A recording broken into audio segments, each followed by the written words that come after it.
कितनी खूबसूरत लग रही हो ना।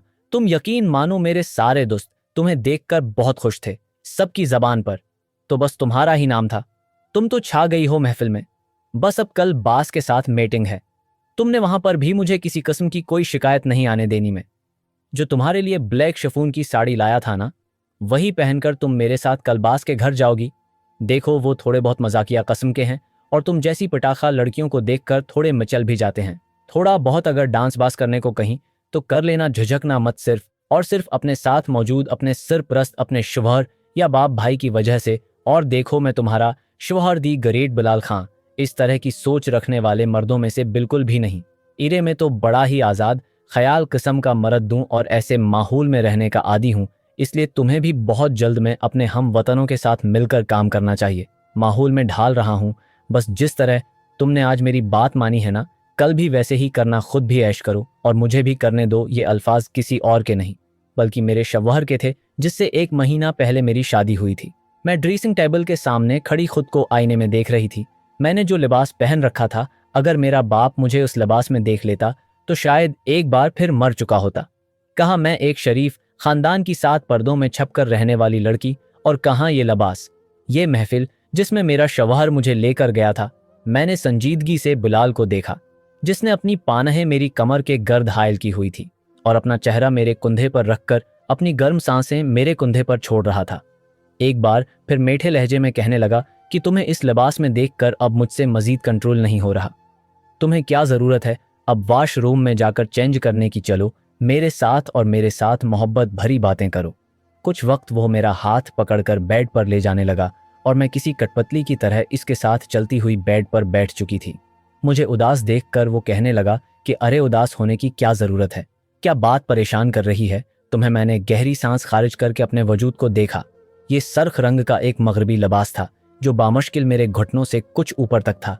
फिर उसके नीचे मैंने जो टाइट पहन रखी थी वो मेरी टांगों से बिल्कुल चिपकी हुई थी। बलाशबा में कपड़ों में बाल खोले बेहद खूबसूरत लग रही थी, लेकिन मेरे वजूद का एक एक हिस्सा सब पर वाज़ेह हो रहा था। जो भी मुझे देख रहा था अपनी नजरें नहीं हटा पा रहा था। और ये कपड़े मुझे जबरदस्ती अपनी कसम देकर बिलाल ने पहनाए थे, तो मुझे दोपटा भी ओढ़ने नहीं दिया था। कहने लगा कि अरे यहाँ पर तुम्हें मैं लेकर जा रहा हूँ, वहां पर ये दोपटा वगैरह कोई भी नहीं लेता। मैं पहली बार तुम्हें अपने दोस्तों के गैदरिंग में लेकर जा रहा हूँ। अगर किसी है ने तुम्हें दोपटे में देख लिया तो कहेंगे कि मैंने किसी बहन जी टाइप लड़की से शादी कर ली है। कम से कम तुम अपने शौहर की बेइज्जती होते हुए तो नहीं देख सकोगी ना। मेरा शौहर बहुत ज्यादा बेबाक किस्म का था और मैं कम गो और हमेशा खामोश रहने वाली। मैंने तो लोगों के नाम पर सिर्फ अपने माँ बाप और छोटे बहन भाइयों से ही बातचीत की थी। बाहर का जमाना कैसा है, कितनी तेजी है, मुझे उनके बारे में कोई भी इल्म नहीं था। पढ़ी लिखी थी मगर अपने छोटे से इलाके तक ही मेरी सोच महदूद थी। यहाँ बड़े हाई क्लासेस इलाकों में आने के बाद शहरों की रंगीनियों से मेरा कोई वास्ता नहीं था। मुझे सोचने का मौका दिए बगैर बिलाल मुझे अपनी बाहों में भर चुका था और मैं चुपचाप अपना आप एक बार फिर गुज़िश्ता रातों की तरह उसे सौंप चुकी थी।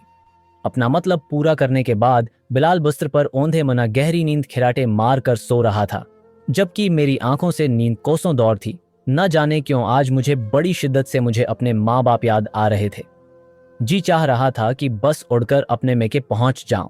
सोचा तो था कि सुबह बिलाल से कहूंगी कि मुझे मेरी उम्मा से मिलवा लाओ, उनकी बहुत याद आ रही है। लेकिन ये भी जानती थी कि उनका क्या जवाब होगा। हमेशा की तरह इस बार भी यही कहेंगे कि अभी दिन ही कितने हुए हैं, हमारे यहाँ ये रवाज नहीं है कि लड़कियां आए रोज अपने मैके जाती रहें।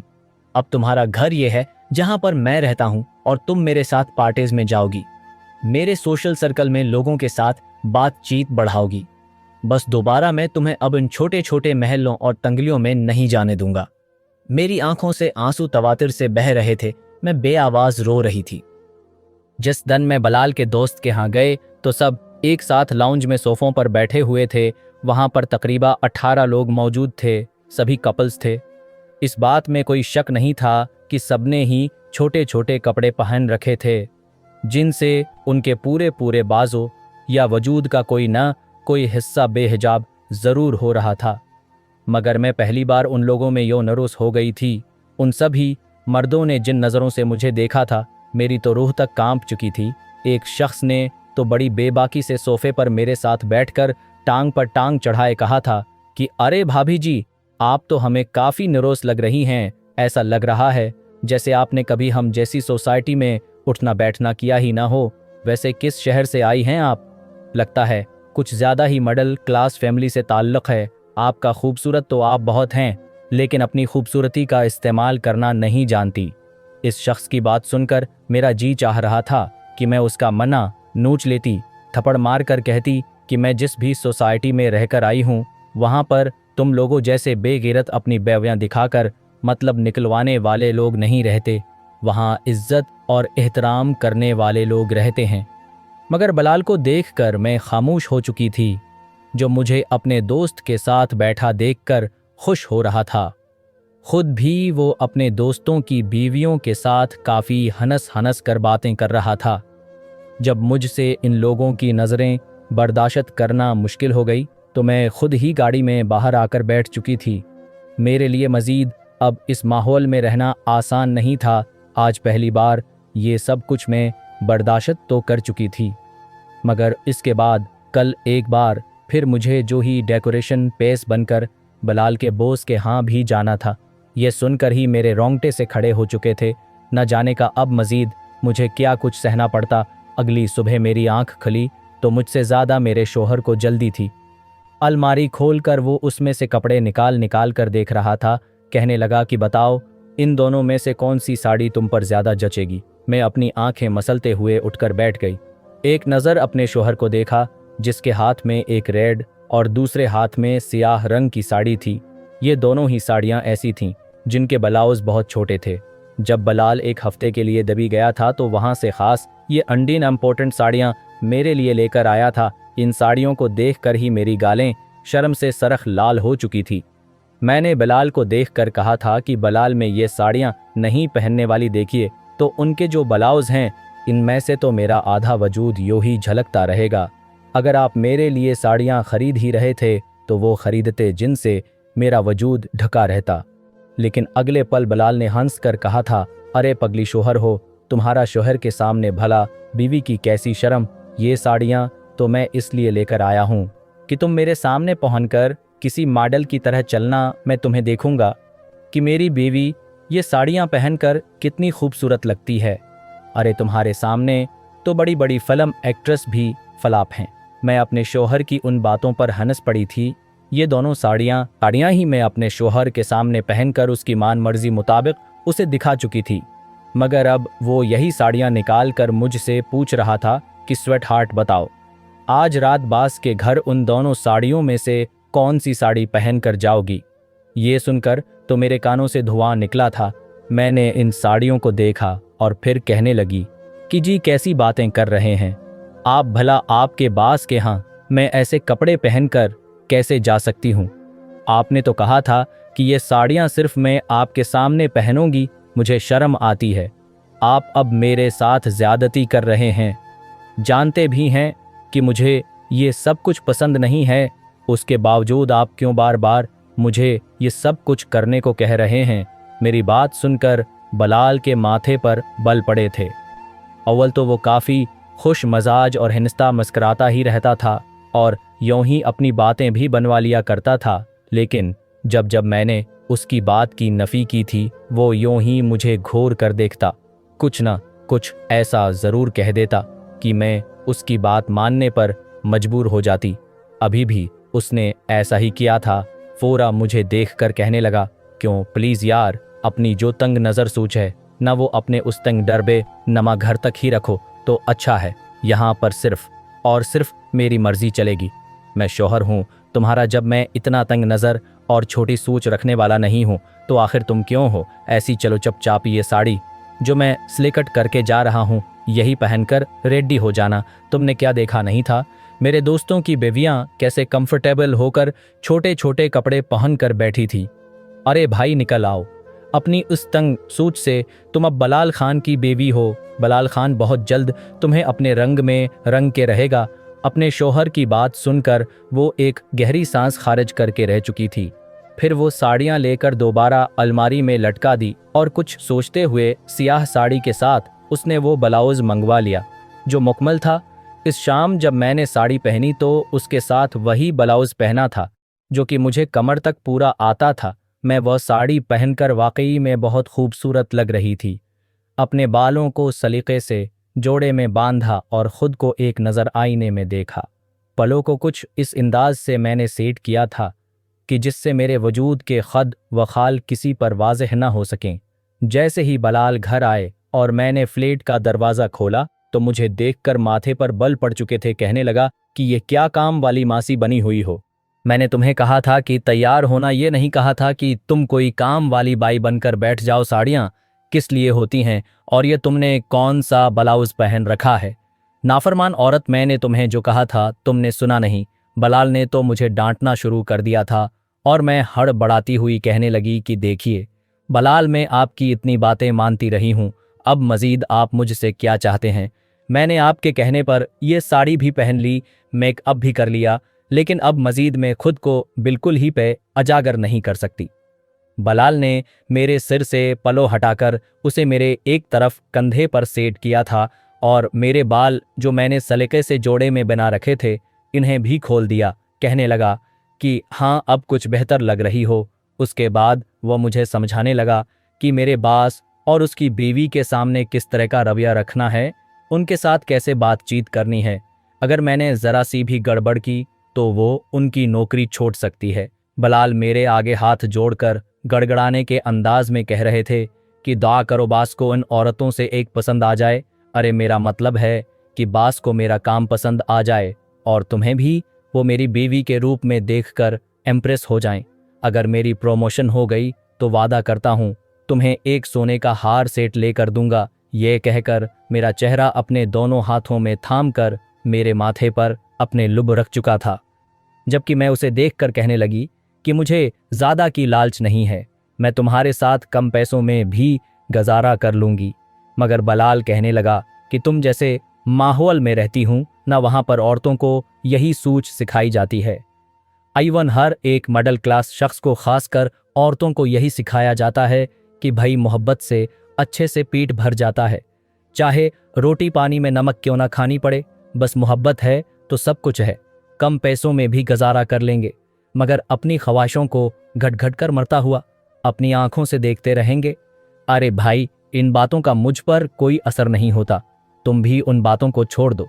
बलाल ने तो जिस तरह मेरी बात की नकल उतारी थी, मैं तो लाजवाब ही होकर रह चुकी थी और खामोश हो गई। कुछ देर बाद ही मैं और बलाल दोनों ही बास के यहाँ पहुंच चुके थे। बास की उम्र लगभग 40 ही, मगर उनको देखकर लगता था 35 साल पाल से ज्यादा की नहीं है। इनकी बीवी से जब मैं मिली तो बास, उसकी नज़रें मुझ पर ही मरगूज थी। बास ने जब मेरी जानिब हाथ बढ़ाया तो तभी बलाल ने मुझे आंखें दिखाई थी। मैंने भी अपना हाथ आगे बढ़ाकर उनसे हाथ मिलाया।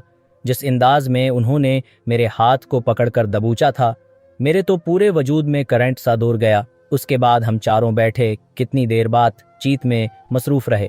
बार बार बास की उठती हुई मुझ पर नजरें मैं अपने वजूद को ढांपने की पूरी कोशिश कर रही थी, मगर इस शेफन की साड़ी में आखिर में खुद को कितना छिपा लेती। मैं सिर झुकाए बैठी इन सब की बातें सुन रही थी, जब बास कहने लगा कि अरे बेगम, तुम तो यहीं पर बैठी रह गई। अरे भाई, मेहमान आए हैं, खाना यहीं पर खाना है उन्होंने, जाओ जाकर डाइनिंग सजाओ, खाने का इंतज़ाम करो, देखो कितनी तैयारी रहती है। बास के कहने पर उनकी बीवी वहां से उठकर जा चुकी थी, जबकि तभी बास उठकर सामने सोफे पर आकर बैठ गया, जो हमारे सोफे के काफी करीब था। तभी बातों ही बातों में बास ने एक नज़र मुझे सुर से लेकर पैर तक भूखी नज़रों से देखा और फिर कहने लगे कि वैसे बलाल, ये हीरा कहाँ से ढूंढा है तुमने, बड़ी खूबसूरत है तुम्हारी बेबी, मैंने तो आज तक इतनी खूबसूरत लड़की सिर्फ अपनी दस्तरस से दूर देखी। अरे मेरा मतलब है कि ऐसा हसन तो फिल्मों ड्रामों की ज़ीनत बनता है, आम तौर पर तो इतनी हसीन लड़कियां जैसे नापेद हो चुकी हैं। जवाब में बलाल हंसकर बड़े शौक अंदाज में मेरे कंधे पर हाथ रख दिया था। कहने लगा कि इरे बास मेरी बेवी है ही इतनी खूबसूरत जो मेरी किस्मत में लिख दी गई है। आप नहीं जानते इस कदर सगड़ है, इतने ही अच्छे से डांस भी कर लेती है। मैंने हड़बड़ाते हुए बलाल की तरफ देखा कि नहीं, मुझे डांस करना आता, मगर फोरा वहां पर म्यूजिक चल चुका था। बास ने अपना हाथ आगे बढ़ाया, क्या मेरे साथ डांस करो? मैंने नफ़ी में सिर हिलाना चाहा, मैं बिल्कुल भी उसके साथ डांस नहीं कर सकती थी। मुझे ये सब कुछ करना बिल्कुल भी पसंद नहीं था। मैं तो इस शख्स को देखकर ही खौफ खा रही थी, लेकिन तभी बलाल ने पीछे से आकर मेरी कमर पर चटकी काट दी, जैसे कह रहा हो कि जो कुछ कह रहा हूँ चुपचाप करो। मैंने सिर्फ और सिर्फ बलाल के साथ अपना घर बचाने की खातिर अपना हाथ आगे बढ़ाया था, लेकिन तभी मेरे ज़मीर ने एक ज़ोरदार चाटा मेरे मना पर मारा। आखिर मैं ये सब कैसे कर सकती थी? गुज़श्ता 1 महीने से मैं क्यों बलाल की हर बात को राज रखे हुए उसका हर हुक्म मान रही थी? मैं कोई ज़र खरीद गुलाम तो नहीं थी। निकाह करके लाने का मतलब ये तो नहीं होता कि शोहर अपनी मनमर्जियां औरत पर थोपता रहे और वो उसकी हर अच्छी बड़ी बात को सिर्फ और सिर्फ इस डर से मानती रही कि कहीं वो उसे छोड़ न दे या उसके साथ कुछ गलत न कर दे। अगले पल जब इस बास ने आगे बढ़कर मेरे करीब आना चाहा तो मैंने बास को धिका दे दिया। इस धिका देने के दौरान मेरा हाथ बास की गर्दन पर लग चुका था और मेरे वो लंबे मसनूई नाखन जो ज़बरदस्ती बलाल ने मुझे लगवाए थे वो उसकी गर्दन में पिवस्त हो चुके थे। बास दर्द से चलाया, जबकि मैं तो वहाँ से बाहर भाग चुकी थी। मैं नहीं जानती बास ने बलाल को कितनी बातें सुनाई थी। मैं खौफ के मारे थर थर गाड़ी में कांप रही थी। जब बलाल बाहर आया, गाड़ी में आते ही उसने मुझे गुस्से से देखा था। उसकी हालत देख कर लग रहा था कि बास उसकी अच्छी खासी बेइज्जती कर चुके हैं। मुझे गालियां देकर कहने लगा कि कमैनी घर चल तो बताता हूँ, मैं तुझे आज बहुत कर ली। तेरे साथ शराफत भरी बातें, तुझ जैसी लड़कियों को तो शुरू से ही ढेल नहीं देनी चाहिए। तेरी वजह से सबके सामने मेरी इतनी ज़्यादा बेइज्जती हो गई। तो क्या समझती है कि तुझे मैं घर में डेकोरेशन पीस बनाकर रखूंगा? क्या फ़ायदा तेरी खूबसूरती का जिससे मैं अपना मतलब ही पूरा नहीं करवा सकता? आज चलकर देख मैं तेरा क्या हश्र करता हूँ। पहली बार बलाल को मैं इस कदर गुस्से में देख रही थी। वो तो मुझे इस कदर गुस्से से भरे अंदाज में बुला रहा था। मेरी तो चेहरे की हवाएं अड़ चुकी थी। मैं रो रही थी, अल्तजा कर रही थी। लेकिन बलाल मुझे घर ले आया। अपनी बेल्ट निकालकर उसने अपने हाथों पर उसे किसना शुरू कर दिया। गुस्से से चलता हुआ मेरे करीब आया और जोर से बेड पर फेंक कर कहने लगा कि तेरी वजह से मेरी नौकरी छूट चुकी है। बास ने तुम्हारी इस बदतमीजी के बदले में मेरी नौकरी छड़वा दी। उनका कहना है कि मैं एक अच्छा एम्प्लॉय नहीं हूँ। मैंने इतनी मेहनत की और अब मेहनत पर आखिरी मेहर लगने वाली थी, मगर तुमने सब कुछ खराब कर दिया। मैं तुम्हें इतनी आसानी से तो नहीं छोड़ूंगा, बेहिया औरत। ये कहकर बलाल ने मुझे बेल्ट से मारना शुरू कर दिया। वो मेरी टांगों पर बड़ी जोरों से बेल्ट मार रहे थे। मुझे तो लग रहा था जैसे मेरा मांस फट जाएगा और खून की फव्वार बाहर निकल आएगी। बलाल ने मुझ पर इस रात रहम नहीं किया था। बेल्ट से मार मार कर मेरे पूरे वजूद पर नेल के निशान डाल दिए थे। अगर मैं तकलीफ से चीखती चलाती तो गुस्से से एक थप्पड़ मार कर कह देते कि तुम्हारे मन्ना से अगर मजीद चीख निकली तो मुझसे बड़ा कोई नहीं होगा, मैं तुम्हारी सांसें छीन लूंगा। जब बलाल मुझे मार मार कर थक गया तो खुद बिस्तर पर जाकर सो गया और मैं सारी रात अपने वजूद को देखती, बलक बलक कर रोती रही। मैंने ऐसी जिंदगी का ख्वाब तो नहीं देखा था। मैंने तो कुछ और ही तरह की जिंदगी सोची हुई थी। लेकिन आज मेरे साथ जो कुछ हो गया था, मैंने ससकते हुए अपनी माँ को याद किया। जिस पल मेरी डोली घर से चलने लगी थी तो मेरी माँ ने अपनी आंखों में आए आनसुअम को साफ करके कहा था कि बेटा, तो अपने घर में जाकर राज करेगी। जहां पर मैं तुझे भेज रही हूँ, तेरा जीना मरना अब उसी घर में है। खुदा का वास्ता तुझे कभी लड़कर हमारे दरवाजे पर मत आना। मैंने बड़ी मुश्किलात से तुम लोगों को बाल पूस कर बड़ा किया है। वापस आने से पहले ये ज़रूर सोच लेना कि तुम्हारी एक और बहन भी मौजूद है।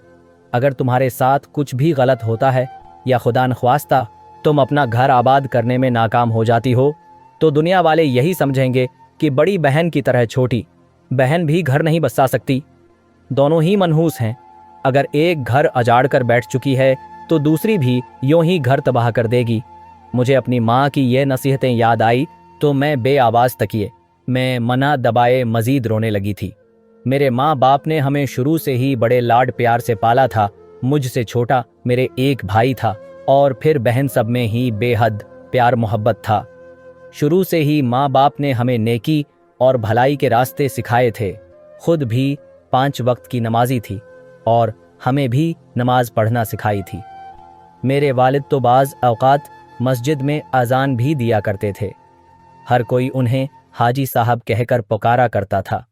हालांकि खुदा गवाह है, मेरे वालिद को हज करने का शौक़ तो बहुत था, लेकिन आज तक कभी इतने पैसे इकट्ठे नहीं हो पाए थे कि वो हज जैसी फजीलत से सबकदूश हो सकें। हाँ, जब भी हज का दिन आता तो अब तक 9 बार अपने ख्वाब में खुद को हज करते हुए देख चुके थे। उन्हें यूं लगता था जैसे वो ख्वाब में ही हज के तमाम तर फ़रीज़े सरअंजाम दे चुके हैं। कहें जितनी भी बार उन्होंने मस्जिद के मौलवी साहब को अपना ख्वाब सुनाया था, उनका यही कहना था कि मेरे वालिद को सचमुच ख्वाब में हज जितनी इबादत करने के बराबर का सवाब मिल चुका है। तब से ही मेरे वालिद साहब का नाम हाजी साहब के नाम से मशहूर हो चुका था। वह रूहानी मुआलिज भी थे। कुरान व सुन्नत के ज़रिए लोगों की बीमारियों और नज़र का इलाज भी कर दिया करते। अक्सर माएँ अपने बच्चों को लेकर हमारे घर में उनकी नज़र इतरवाने के लिए आ जाया करती थी। यूं ही हमारी ज़िंदगी आगे बढ़ रही थी, लेकिन फिर ज़िंदगी ने पासा पलटा और सब कुछ धीरे धीरे तबाह होने लगा। पहले तो अबा की मौत ने हम सबको बहुत ज़्यादा तोड़ दिया था। कभी सोचा नहीं था कि हमारे अबा हमें यूं छोड़कर इस दुनिया से चले जाएंगे। उसके बाद हम लोग अपने ताया और ताए के रहम व कर्म पर आ चुके थे। भले ही घर और ज़मीन का यह टुकड़ा हमारा था, मगर ताया का कहना था कि ज़मीन के टुकड़ों पर तो ज़िंदगी नहीं गज़रा करती, तुम लोगों ने खाना पीना भी तो है, वो सारे खर्च मैंने उठाने, सब कुछ मैंने करना है, तो क्या यह अच्छा नहीं है कि तुम लोग ये घर और ज़मीन हमारे नाम कर दो, ताकि मैं सच में समझूं कि तुम लोग मुझ पर आतबार करते हो और मैं तुम लोगों की ख्वाहिश पूरी कर सकूं। मेरी माँ ने साफ इनकार कर दिया था। उनका कहना था कि हरगिज़ नहीं, मेरा अपना जवान बेटा है, कल को अगर वापस अपना हिस्सा मांगेगा तो आपके बच्चे देने से इनकार कर देंगे, हम अपना घर खुद चला लेंगे, आपकी मेहरबानी।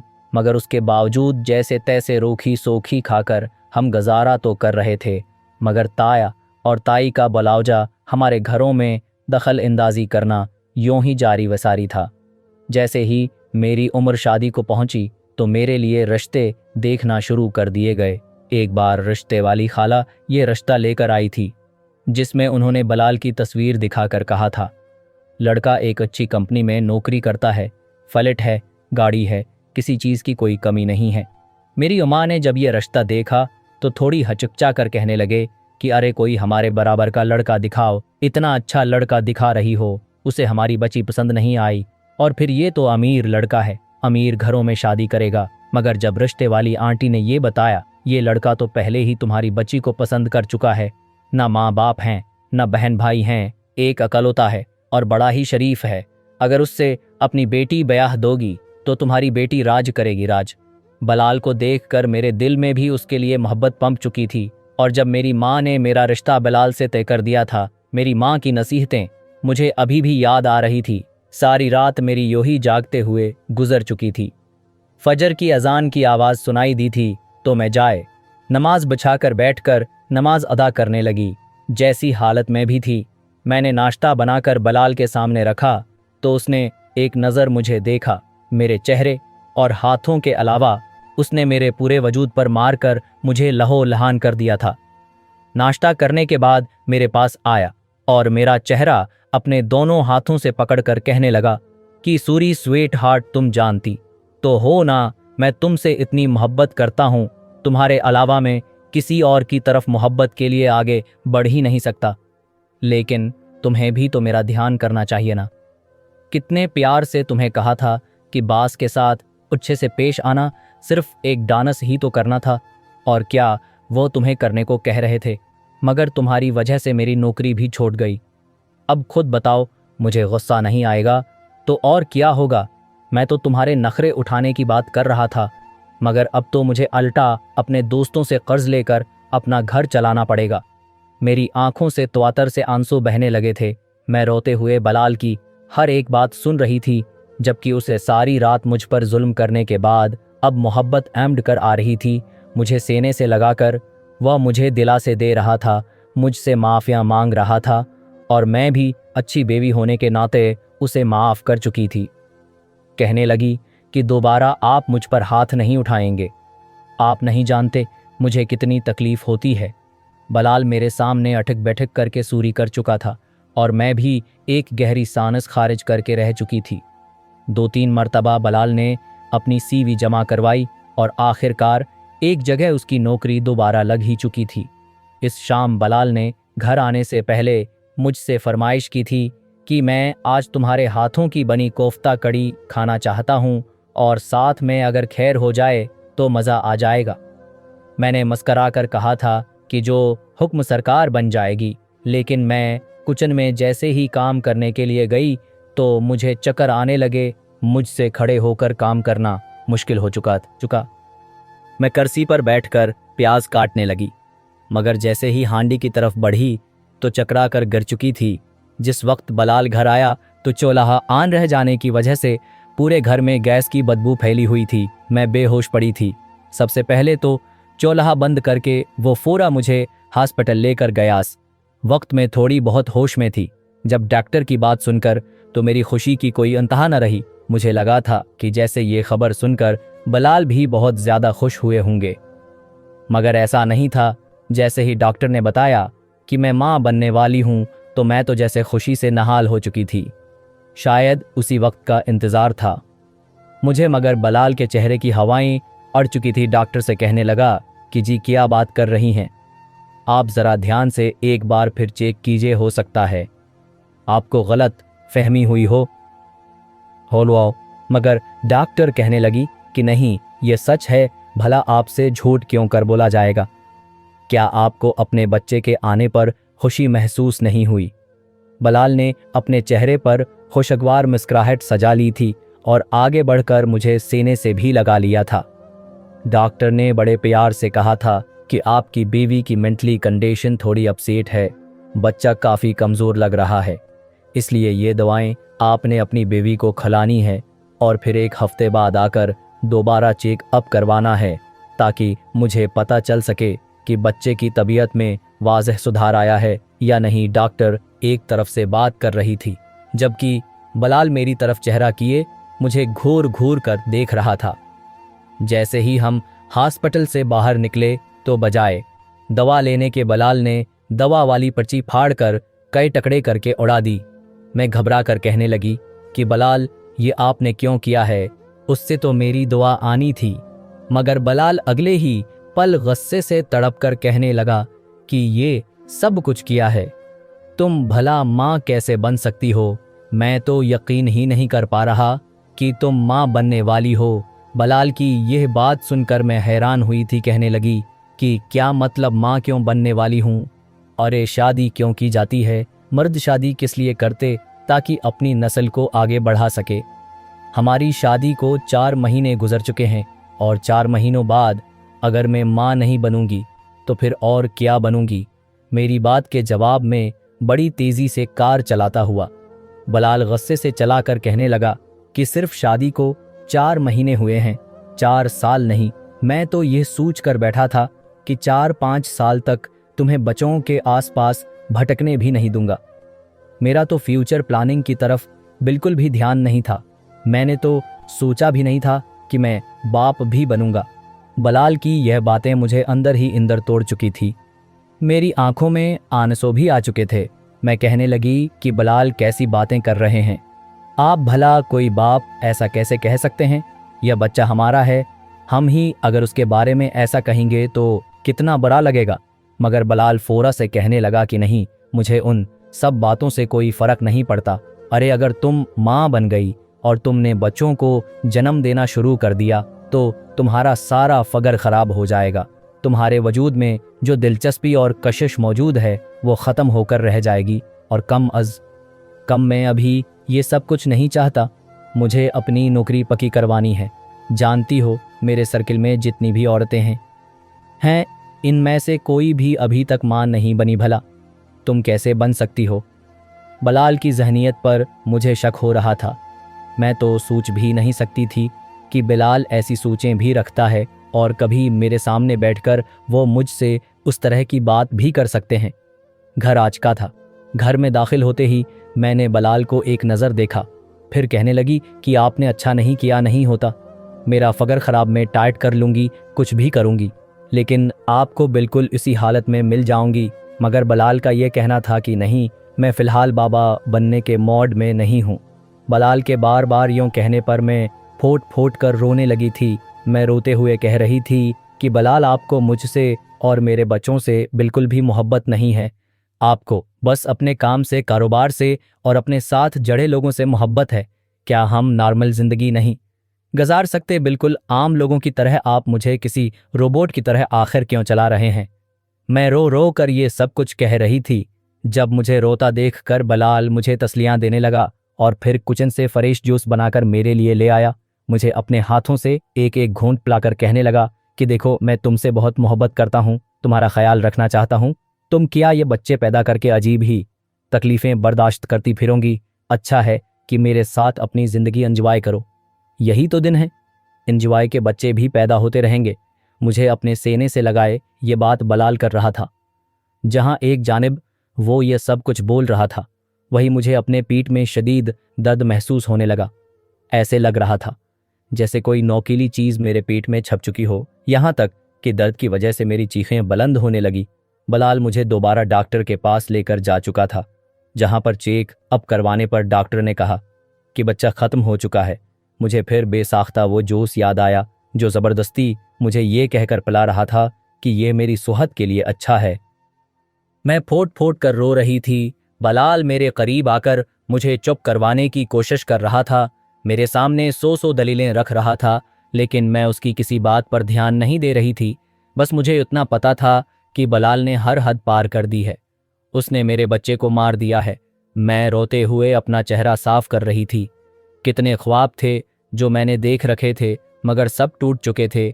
मेरी कंडीशन ऐसी नहीं थी कि मैं बलाल के साथ दोबारा से अपनी ज़िंदगी नॉर्मल जी सकती। इस बच्चे के ख़त्म होने के बाद से मेरे अंदर काफ़ी तब्दीलियां सी होने लगी, मगर बलाल को तो बस हर रात में उसके साथ मोहब्बत के लम्हात गुजारने के लिए चाहिए थी।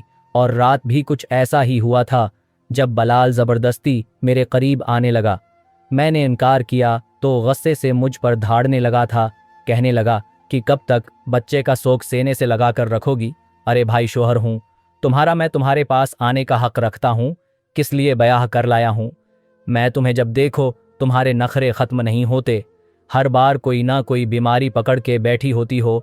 इस रोज़ न जाने क्यों, मगर बलाल का असल चेहरा खुलकर जैसे मेरे सामने आ चुका था।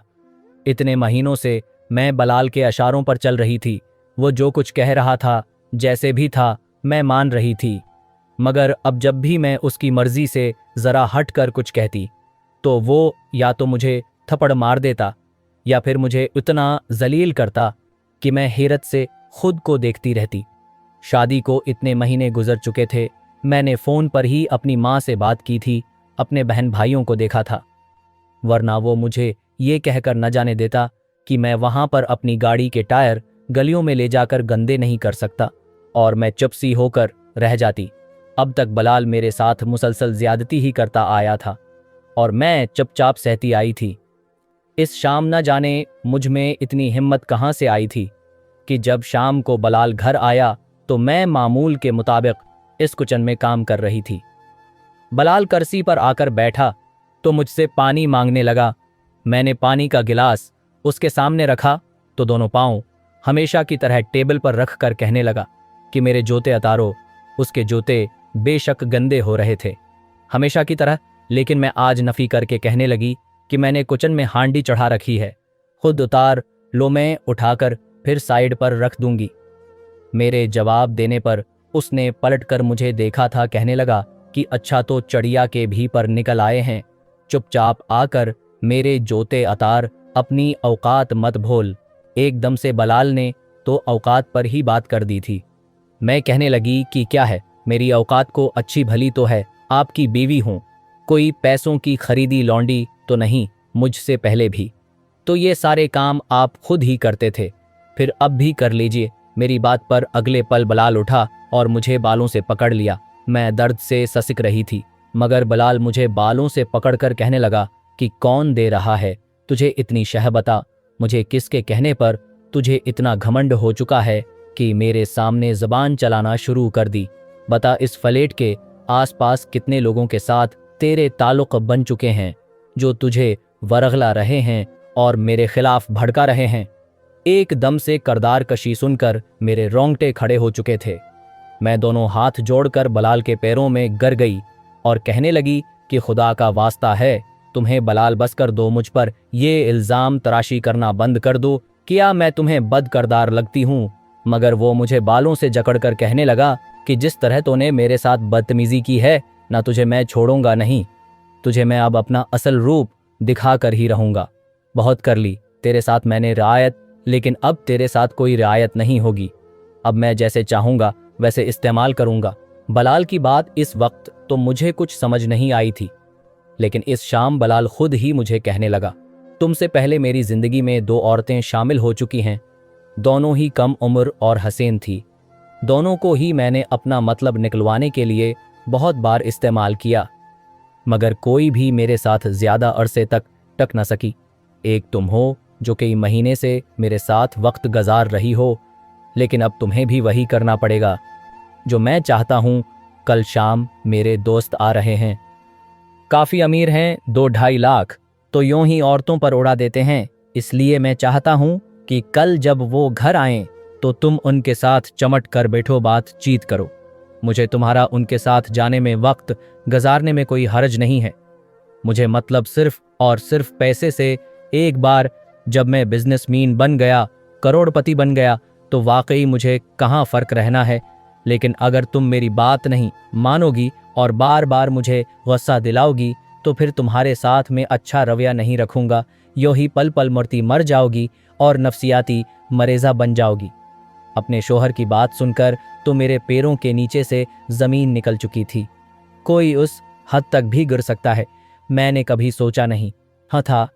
एक गहरी सांस खारिज करके मैंने बलाल की तरफ देखा, मगर बोली कुछ नहीं थी। वो सारी रात मेरी जागते हुए गुजरी थी। मेरी आंखों में पत्थर जैसी सख्ती थी।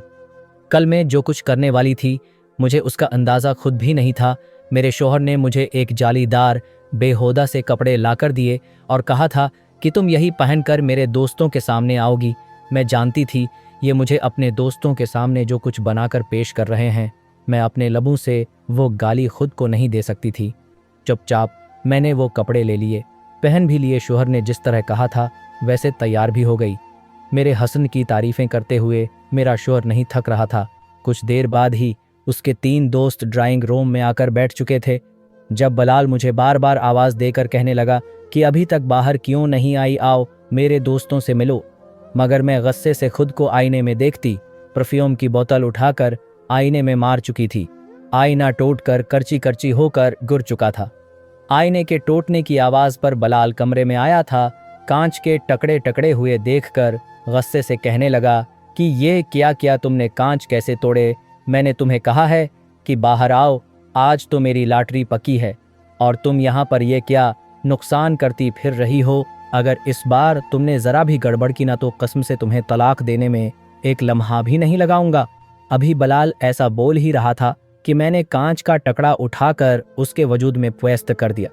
वो बेचारा तो चीख भी नहीं पाया था। मैंने 1 नहीं 2 नहीं बल्कि कितनी ही बार इस पर वार कर दिए। वो मौका पर गरा था। एक आखिरी चीख थी जो उसके हलक से निकली थी और उसके बाद खामोशी छा गई। मेरी नज़रों के सामने बलाल का खून बहकर जा रहा था और मैं बिल्कुल पागल दीवानी सी बनी उसके सरहाने बैठी। उसके वजूद से निकलने वाली खून को अपने बालों में लगाकर हिंसने लगी। मेरी ऊंचे ऊंचे कहकाओं की आवाज़ जब बाहर बैठे लाउंज में उन 3 लड़कों के पास गई तो वो भी भागकर कमरे में आए थे, मगर मेरा चेहरा हाथ खून में लथपथ देखकर वो भी घबरा चुके थे। मैं हंस हंस कर कह रही थी कि मैं तो बेवा हो गई, इस कमीने पे आ जाओ। बीवी को बेचने वाले बलाल की बेवी आज बेवा हो गई। मुझे उस हालत में देखकर उन्हें मेरी जहनी हालत पर शबा हुआ। वो मुझे उसी हालत में छोड़कर वहां से भाग कर जा चुके थे और मैं कितनी देर बलाल को देखती रही। आखिरी बार इसके वजूद पर ठोकर मारकर मैंने यही कहा था कि तुम जैसे कतों की मौत बिल्कुल ऐसी होनी चाहिए। तुम जैसे कत्ते जो अपने घर की इज्जत को इज्जत नहीं रख सकते। बीवी को बेवी नहीं बल्कि खरीदा हुआ माल समझते हैं, उन्हें अपने मफाद के लिए इस्तेमाल करते हैं। पहली फुर्सत में ही तुम लोगों की औकात याद दिला देनी चाहिए। दूसरों की बहन बेटियां तुम लोगों की गुलाम नहीं होती। इज्जत होती है, अगर इज्जत ना बना सको तो जलील भी मत करो। ये कहकर मैं वहीं पर बेहोश हो चुकी थी। जब होश आया तो हॉस्पिटल में थी। न जाने ये सब कुछ कैसे हुआ, कौन था वो शख्स जिसने मेरे हक में गवाही दी। बहरहाल न्यूज़ चैनल्स पर चल रही थी, अखबार में भी छिपी थी कि नामालूम अफराद हमारे घर में घुसकर न सिर्फ मेरे शोहर को मार दिया बल्कि घर से नकदी और जेवर भी चरा कर चले गए। वहीं मैं जख्मी हालत में जिंदा बच चुकी थी। मैं हैरान थी कि आखिर ये बयान किसने दिया, मगर आज तक इस बात का पता न चल सका। बेवा होकर मैं दोबारा अपनी माँ के घर आ गई थी, जिस वजह से गांव वालों ने थोड़ी बहुत इज्जत मुझे दे ही दी। जैसे ही उद्दत पूरी हुई तो एक बार फिर मेरी बूढ़ी माँ मेरे रिश्ते देखने लगी। इस बार गांव में ही एक शरीफ नौजवान से मेरी अम्मा ने मेरी शादी करवाई थी, जो शाम को कमा कर तो कम लाता था, मगर उसके हाथ के लाए हुए दही बड़े खाकर जैसे सुकून मिलता था। वो जब मेरे साथ बैठकर मुझे अपने दिन भर के औकात कार बताता, मेरे सिर पर मौजूद चादर को ठीक करता और गुस्से से रुबदार आवाज में कहता कि मेरे दोस्त बैठक में बैठे हैं, खबरदार तुम्हारे हाथ में मौजूद चोरियों की खनकार बैठक के दरवाजे तक ना पहुंचे, वरना दो थप्पड़ मारूंगा। उसकी इस बात पर तो मेरा जी चाहता कि जैसे मैं उसके कदमों में अपनी जान ही कुर्बान कर देती। मुझे मेरी मोहब्बत दलावर के रूप में मिल चुकी थी।